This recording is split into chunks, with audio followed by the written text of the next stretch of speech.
So today in this tutorial, I'm going to be showing you how to make a portrait. Now, obviously, there is different kinds, but I do have this example right here. This is the final product. It is a high key, a bit of a close-up, and I guess it's more of a general tutorial. Kind of shows you some of the features, how to play around with them, and how to get to where you're wanting to go. And I'll just be using this one as an example, and you can apply it to your photography any way that you'd like. So let's go ahead and get started. Okay, so the first thing I always do when I import my images, my raw files, I always white balance. Now, I did not use the color checker. That was very wrong of me, but let's just say for the sake of the video that I did white balance. The next step would be going into your lens corrections. Now, it normally would be unchecked, and I will always check these two: profile and color. Profile, if you enable profile corrections, it will automatically detect which lens you used from the raw file metadata, and as you can see, it does make a difference. It gets rid of some vignetting, and it also fixes some of the distortion.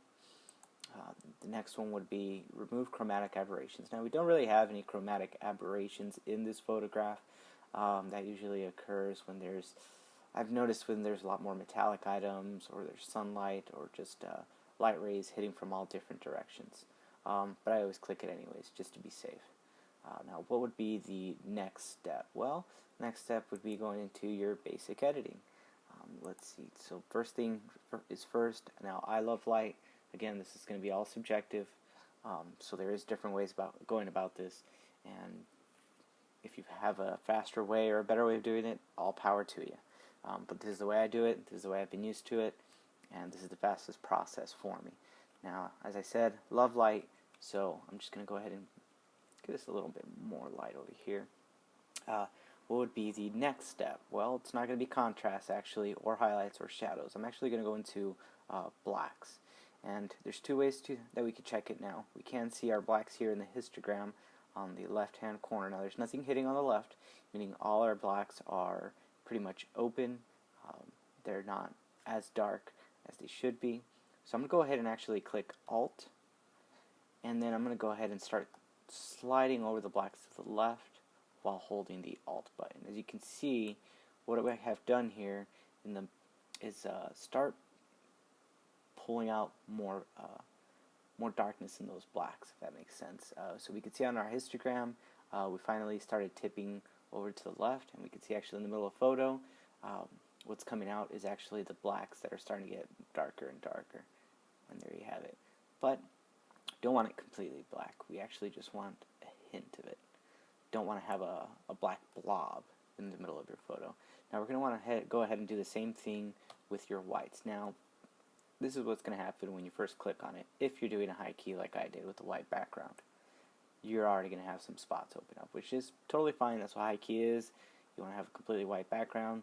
That's how I like it. Let's see here. And I'm just going to pull it up just a touch. And you can see nothing's really getting blown out besides the background, except maybe the necklace. And that's just a hint. And that's fine. It's being caused by the light. So we're going to go ahead and see what type of difference we have so far. Let's see here. Let's check from the import. There you have it. We already have big difference. Next, what would be the next step? Maybe open up the shadows a little bit. Just a hint. A couple more. Now, we definitely do have some bright areas on the skin that I would like to see it come down just a tad. So we're going to go down a little bit on that. There we go. That should be good. Now, the clarity tool. Now, this is portrait sort. I personally like to soften the skin. So what I'm going to go ahead and do is actually go down to the negatives. Now, it will soften the image. If we go up, it will harden the lines more, create a little bit more contrast, and it also creates more noise in the photograph. But notice how it does also accentuate just some of the blemishes on the face and the skin, right here on the neckline as well. It's just not flattering at all. So what we're going to actually go ahead and do is, like I did before, is go down. Just a smidge. Let's go down. There we go. Soften it up a bit. And there we have it. We're set right there. Vibrance and saturation. Now we can do a little bump on that if we wanted to make it a little bit more brighter, make it pop a little bit more. But no, I have my own way of doing things, and that's just not what I'm going to do. The other tools, pretty much not going to touch them whatsoever. I might do a little bit of luminance later on if I get lazy. But we're pretty much set on this. I like where my histogram is at. There seems to be a nice little balance in there. So I'm going to go ahead and pop it open in Photoshop CS6. Let's let it open up here.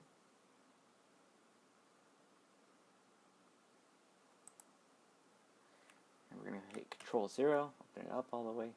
Now, first things first, always, always, always duplicate your image. You have your background image, which is locked, and Photoshop is non-destructive. That's one of the biggest perks about it. You're not actually destroying the pixels. You can edit without worrying, that you'll destroy the original file. So where I'm actually going to go first is I'm going to go edit the colors. Now we have RGB, CMYK, and lab color, as well as multi-channel. I like to jump back and forth between RGB and lab color. Now lab color, I like the color space in there. It's the way I was taught to go through to just make the colors pop a little bit more. And then RGB is, of course, what we use on our monitors, LCD screens, cell phones, monitors, everywhere. We're going to want to switch that back at the end of it all. So we'll go ahead and go into lab color.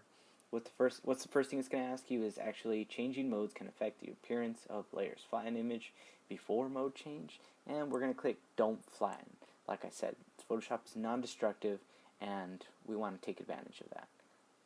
So after switching to lab color mode, I'm actually going to go over here into our curves. Now, that click was optional, by the way. You don't always have to do that. Now, curves will actually help you adjust three things here. We have our lightness and darkness, which can make an image brighter, darker, or we can create an anchor point right here. And we can make an S-curve, making the image flatter or adding more contrast. But as I actually don't want to do that in here, I'll actually take care of that in Lightroom. So what would be the next step? Well, we're actually going to go in here into our alpha channel A. Now alpha channel takes care of two things. It can actually make an image more magenta, or it can make it more green. But what we're actually going to do is just get rid of that anchor point, and I'm going to click on this upper right hand. I'm going to change the input to 80. I'm going to click on this bottom left hand anchor point, and we can see it's negative 128. We actually want to change that to negative 80. It's all about creating balance, like I said. At the beginning, you're supposed to white balance just to make sure all the colors are spot on, and so we want to maintain that balance here by making that 80 and then negative 80 down here. Next, we want to go into our beta channels. Beta channels is making the image a little bit warmer or cooling it down with a little bit of blue. And as you can tell, alpha and beta right here, magenta, green, cooler, warmer, and there you have it. So just thought it'd be something interesting to throw at you guys. So we're going to actually go ahead and do the same thing here. We're going to switch that to 80. We're going to switch this to negative 80. And as you can see, it made the colors pop a lot. See that before? There we go.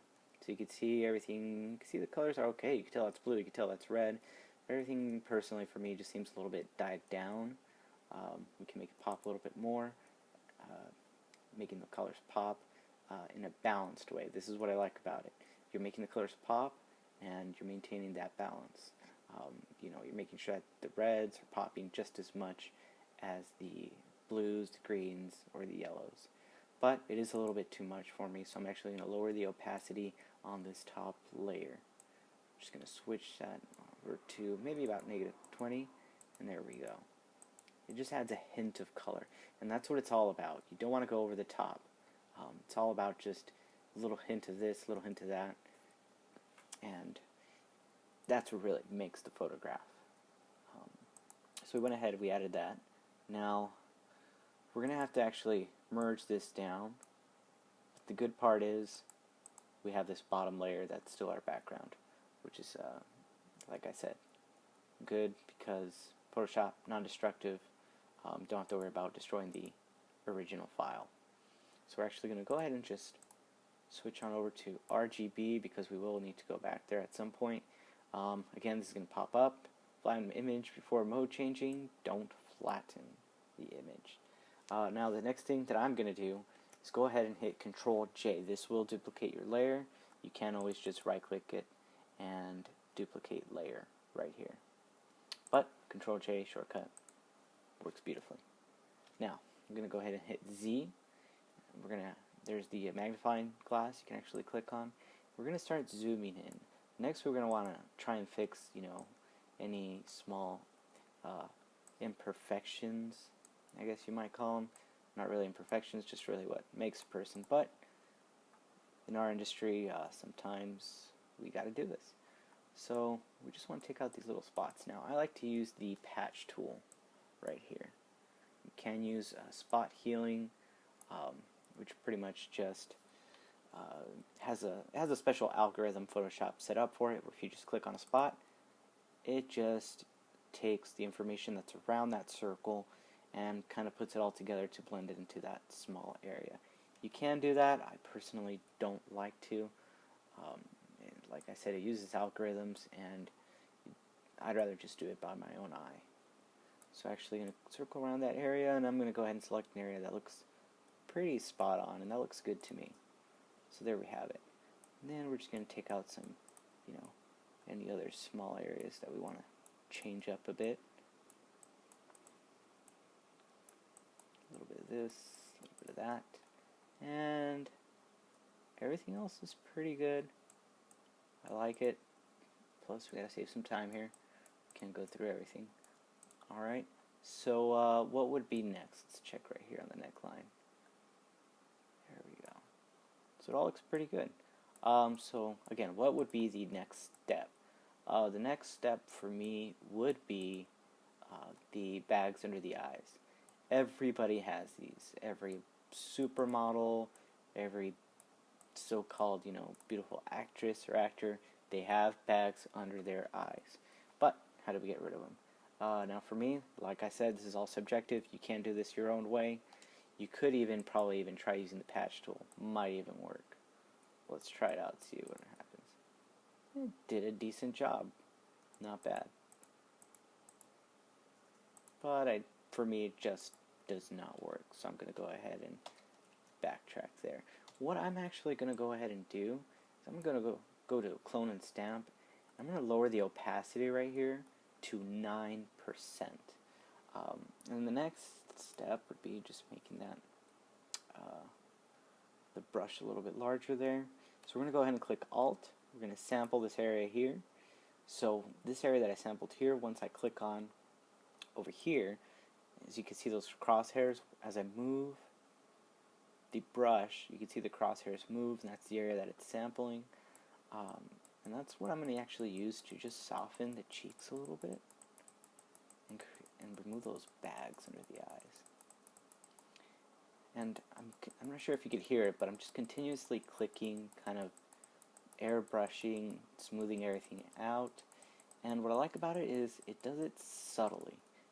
As for the patch tool, you might have noticed where it just sampled one big chunk and placed it right there. Now with this, it creates that natural shape under there, while you're just slowly filling it up by sampling the bottom area.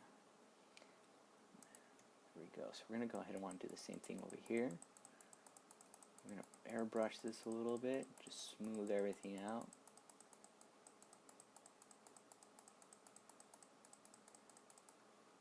And I might just even do it on the nose a bit here. And there we go. That's good enough for. Okay, so I went ahead and finished up there what I needed to do. I double checked everything. It all looks pretty nice to me. Let's go ahead and see the before and after. So I'm going to go ahead and shut off the very top layer and the second one as well. And there's the before. Our background layer, the very bottom one. And you can see we made the colors pop. Got rid of the bags under the eyes. Just whatever little blemishes there were. And it all looks nice to me. So what I'm going to go ahead and do is, first thing I always do is actually double check it, just to actually make sure you are in RGB and in 16-bit mode. If everything looks fine, you can actually just go ahead, go to Over, File, and Save As. I'm going to go ahead and save it in my Photoshop files, and I'm just going to name this the actual number plus example. I'm going to go ahead and save it, click OK. I always save as TIFFs. TIFFs save a lot of information. It does take up a lot of disk space, but I have terabytes to spare, and like I said, it's all about being non-destructive. I personally like to just keep as much information as possible if I ever need to go back. So we saw here that I finished saving. Another thing that I hope you noticed was I didn't change the crop in the image. You first want to make sure you do it correctly on camera. Not sure what was going on that day, but that's just how I took the picture. And I personally just don't really like the crop of the image. I'm barely going to do it now because, like I said, it's all about being non-destructive. I don't want to destroy any pixels. If I would have done that at the beginning, it would have taken it over to Photoshop and it would have destroyed any of those pixels. If I would have done it in Photoshop, once I saved it as a TIFF and brought it over to Lightroom, it would have destroyed those pixels. But now we're here, we're close to the end. We have the finishing line in sight, and I'm just going to go ahead and fix it up a bit. I'm going to go ahead and try to line it up with her eyes. There we go. And there we go. Perfect. Beautiful. Now, first thing I'm going to want to do actually is I'm just going to go ahead and zoom in right here. I'm just going to make those eyes pop a little bit.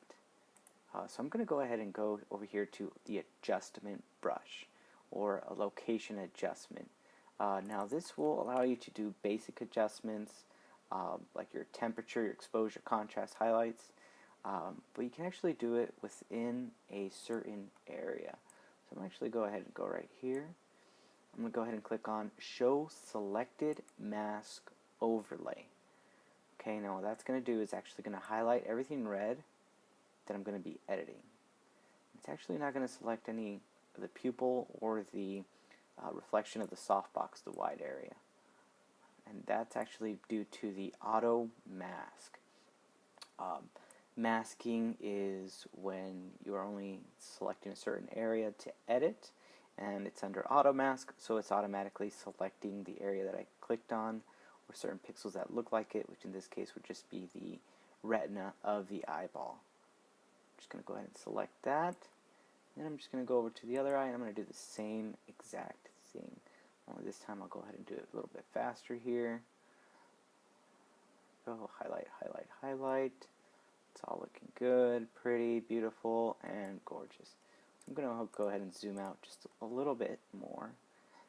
And I'm going to move that there. I'm going to go ahead and get rid of the Show Selected Mask Overlay. Now we do still have that area selected, but by unclicking this, it removes the red, but we are still in that selected area. We could tell by this little black dot right here. If we hover over it, it highlights it in red. Okay, so first thing I'm going to actually do is just make the eyeballs, not the eyeballs, but the retina just a little bit brighter. Maybe half a stop in exposure. Next, I'm actually going to go into clarity. Now again, this is all subjective. You can do it any way you like, and voila, that's what we have right there. So we're going to go ahead and see the before and after picture. Here's the before, looks a little bit flat. Let me get rid of that black dot. Looks a little bit flat, just regular, but once we add that exposure and clarity, it makes it pop a little bit more. So we can go ahead and unzoom from that. And the before and after. You can see. And it's all about subtlety. I don't want to just jack up the exposure and jack up the clarity just because it's, ooh, a nice little effect. No. It's all about subtlety.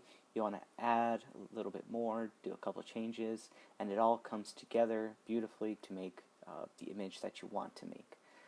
So next, what am I actually going to do? I'm actually going to sharpen it just a little bit more by adding some clarity. And go ahead and just go to 10 instead of going notch by notch. 10, let's go to 15. Beautiful. And there we have it. before and after from our Photoshop. Imagine what the difference will look like from the very original file compared to this one. So there we have that. Now for me personally, the red on the lips, it's a little bit too much, as well as the shirt. You begin to lose some detail, and it's just very, very distracting for me. So I'm actually going to go ahead and let's go over here. And we're going to adjust the saturation for the reds. I'm just going to tone it down a little bit. Oh, it's too much. There. That's actually pretty good for me. And as I mentioned before, let's see, we don't have to do anything with the lens correction. We already did that before. Those changes already took into effect. But next, I want to go into detail. First one is sharpening. That's if you did want to sharpen. But everything looks pretty sharp to me, as sharp as I could make it. I mean, let's see. I mean, I did shoot at f8, which is proper f-stop for portraits. So that should be good. What I actually want to go into is luminance. Luminance smooths out the entire photograph, just for the sake of, you know, the time that we have for the video. I'm just going to go ahead and jack it up to 20, and let's go ahead and drop it all the way down. It's going to go here. What would be a good area? There we go, right here on the cheek. So we see right here the cheek. That's at 0. That's at 0. No effects there. I'm going to jack it up, and see how it just smooths everything out. But look at our photograph. Take a look at that before and after. Yeah, the skin looks smooth, looks nice. But for me, it's plasticky. And look what else it did. It did it to the hair, did it to the eyes. You're just losing detail. So that's why I only do about 15 to 20. It adds that smoothness, but at the same time, it's just not too much. And usually I would only do it to the skin, but for the sake of the video, I just went ahead and I did it right there. And let's see, do we want to add some vignette? We can go into effects. We can go to post-crop vignetting. Maybe add a little there, just so you don't distract from the corners or the edges. That's what that vignetting does, and it just maintains this area well exposed still, and it just draws your eyes to her eyes, which are of course beautiful brown, and we made them pop a little bit more. That's what that does. Let's check the before and after. Look at that. And the vignetting, I think it might have made it a little more flat. You can always check right here on your histogram. I always like to look at the histogram. Numbers don't lie. So personally, I'm just going to go ahead and add maybe a little bit too much contrast. Let's go to 15. And there we have it. So there we go. Personally, I would say this is finished. Again, this is just a quick edit. Usually you want to make sure you take the time to, one, make sure you do it all properly in camera. You don't want to have to come in here and then do a whole lot more work. Try your best to do it all well in camera, and it's all about the details. You don't want to just do a quick edit unless it requires you for the moment, but take your time. Make sure your image is coming out on screen or on paper the way that it's coming out in your mind. So let's go ahead and see the before and after. I'm going to hit Control. I'm going to click on the original CR2 RAW file, and we're going to actually put them side by side. There we go. So here's our original. As you can see, it's flat, it's skewed, nothing's really popping, or the colors aren't popping, I should say. And it's just an okay picture. And over here we have on the left the final version.